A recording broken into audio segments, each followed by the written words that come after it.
दो तीन बातें ध्यान से सुननी है ताकि आपको बार बार दौड़ना भागना ना पड़े। ये बात एकदम गांठ बांध लीजिए कि जो भी आप जप तप अनुष्ठान पूजा हवन इत्यादि करते हैं दरबार से जुड़ के, तो ऐसा मत समझ लीजिए कि आपने हवन कर लिया आप ठीक हो गए हैं, अनुष्ठान किया ठीक हो गए।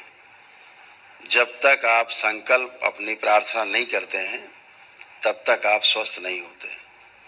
अर्थात आपकी प्रार्थना की गई आपके लिए या परिवार के सदस्यों के लिए, वही फलदायी है। अनुष्ठान से उत्पन्न ऊर्जा उस संकल्प को प्रार्थना को पूरा कराती है जो आप करते हो। अपने आप से हवन की ऊर्जा कुछ भी नहीं करती। जैसे आपके पास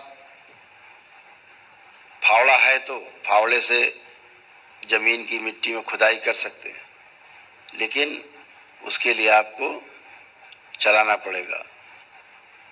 तो वह ऊर्जा आपके पास रहती है, अनुष्ठान की ऊर्जा। केवल आप प्रार्थना करते हो, संकल्प करते हो, वही ऊर्जा खर्च होकर के और आपका प्रार्थना संकल्प जो भी आपके रोग कष्ट होते हैं, स्मृतियां गंदी होती हैं, वो नष्ट होती हैं। इस बात को बहुत ध्यान से समझना है और देखना है। ऐसे नहीं समझ लेना है कि हमने तो कर लिया हवन अब तो ठीक है।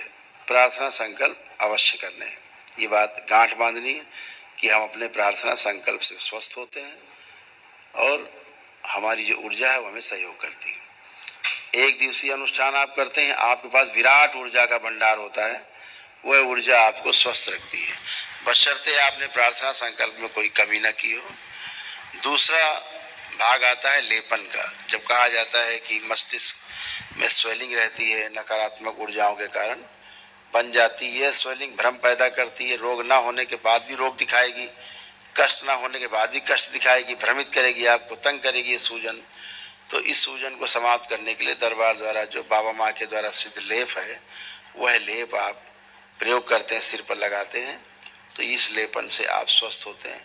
साधारण लोग 3 माह, बाकी 6 माह तक लेपन, जो लोग भारी कष्ट में रहे हैं, डिप्रेशन में, एंजाइटी रही हो, मरने मारने ख्याल आते रहे हो, खूब तलाक चलता रहा हो, अंदर तलाक लेना है, या पागलपन जैसा गुस्सा रहा हो, भयानक डिप्रेशन एंजाइटी के साथ साथ बाइपोलर डिसऑर्डर रहा हो, या सिजोफ्रेनिया बोलते हैं आप, जो तमाम नकली भूत प्रेत की बीमारी होती, कोई है, तो इस तरह की चीज़ों में 6 माह, या पैरानॉइड डिसऑर्डर है, या मेंटल डिसऑर्डर है, या ऑब्सेसिव कंपल्सिव डिसऑर्डर है, डिमेंशिया है, इस तरह के तमाम रोग और कष्ट जो ड्यूअल पर्सनालिटी वगैरह है, तो इनमें 6 महीने तक लेपन करना रहता है। तो उससे आपकी मस्तिष्क की सूजन जाती है। बहुत लोग सोचते रहे सूजन बता दिया, क्या करना, लेपन करके ठीक हो जाएगा। ध्यान रहे, ये सूजन रहेगी तो भ्रम पैदा करेगी, ये सूजन रहेगी, कभी कोई दुर्घटना, कोई गड़बड़ हुआ, यही सूजन आपको कोमा में पहुंचा देती है।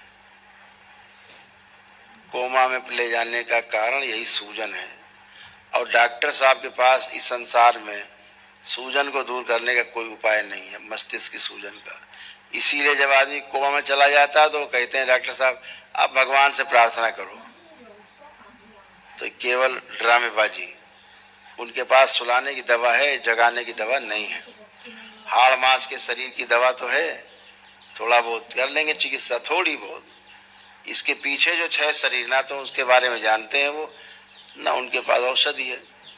बीमारी उन 6 शरीरों की है, इलाज हो रहा है हाड़ मांस के मिट्टी के शरीर का, वो लाभ होता नहीं। लोग कहते हैं पता नहीं खूब दवा करा रहे, फायदा नहीं करती। इसलिए ये ध्यान रखना है, लेपन करना है ताकि यह सूजन चली जाए मस्तिष्क की। ये मस्तिष्क की सूजन बुखार से लेके कैंसर एड्स तक के रोग बनाने में सक्षम है, ये बनाती है। मस्तिष्क और शरीर के बीच में तालमेल नहीं होने देती सूजन। लेपन आप नहीं करते, सूजन आपके मस्तिष्क की नहीं जाएगी, भ्रमित करेगी आपको लगेगा देवी देवता आ गए, कुछ बोल दिया, कुछ दिख गया, यही सब ड्रामा चलता रहेगा आपका, कभी न कभी चलता रहेगा ड्रामा ये। इसलिए लेपन बहुत आवश्यक है, सूजन ताकि आपके मस्तिष्क की जाए। ये आप नहीं करते तो फिर आपको बार बार आना पड़ेगा, ये ध्यान रखो।